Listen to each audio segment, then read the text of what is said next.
Halo semuanya, bertemu lagi bersama saya Jekonya Jilianta. Pada pertemuan kali ini, saya akan membahas mengenai karakteristik keanekaragaman hayati yang ada di daerah sekitar Kecamatan Tanalia. Yuk disimak videonya.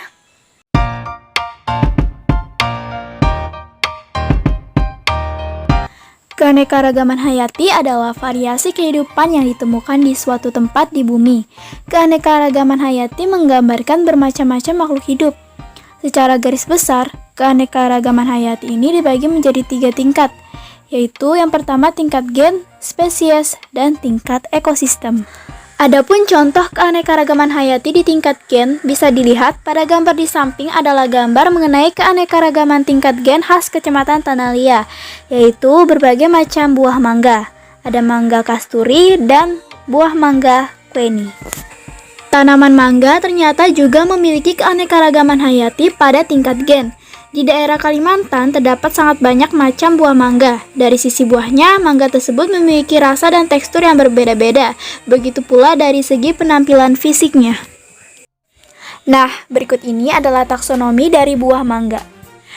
Yang selanjutnya ada keanekaragaman hayati di tingkat gen, yaitu berbagai macam bunga kertas.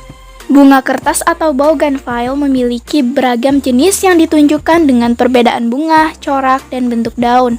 Dengan teknik cara sambung atau okulasi, bunga kertas disambungkan hingga dapat bersatu yang akhirnya menjadi berwarna-warni. Nah, selanjutnya kita masuk ke dalam keanekaragaman hayati di tingkat spesies.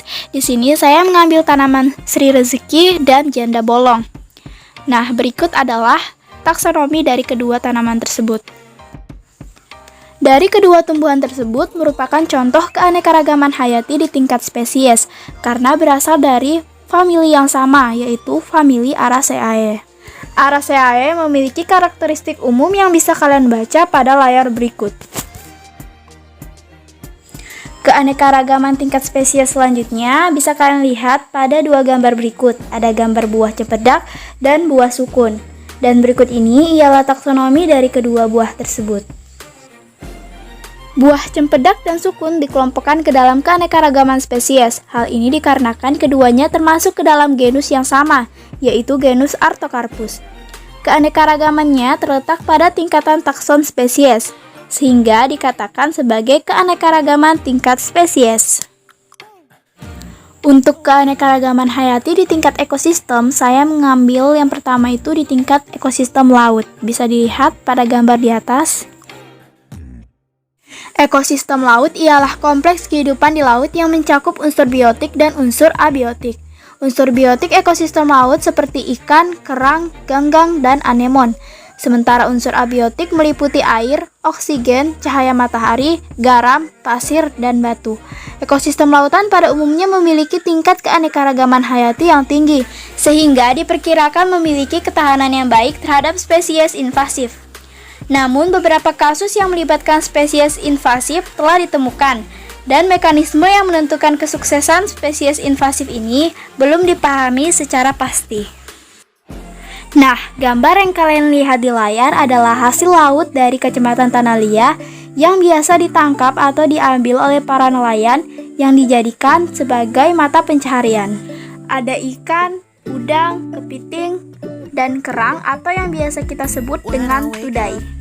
Keanekaragaman ekosistem selanjutnya ada ekosistem darat. Di sini saya mengambil ekosistem pantai.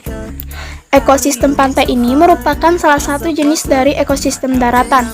Meskipun bersebelahan dengan ekosistem laut, namun ekosistem pantai ini adalah termasuk ekosistem daratan.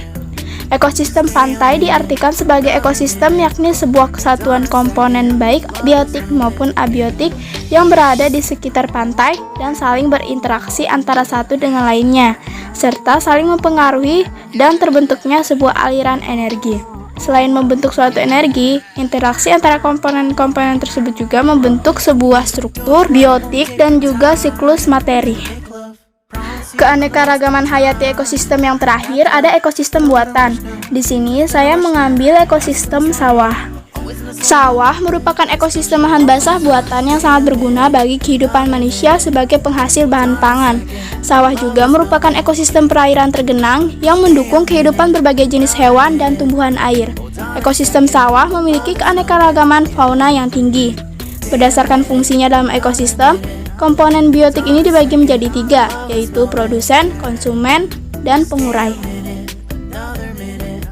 Nah, itu dia tadi pembahasan mengenai keanekaragaman hayati baik di tingkat gen, spesies, dan ekosistem. Jika ada kesalahan dalam videonya, baik itu kata-kata ataupun kekurangan, mohon maaf, sekian dan terima kasih. Sampai jumpa.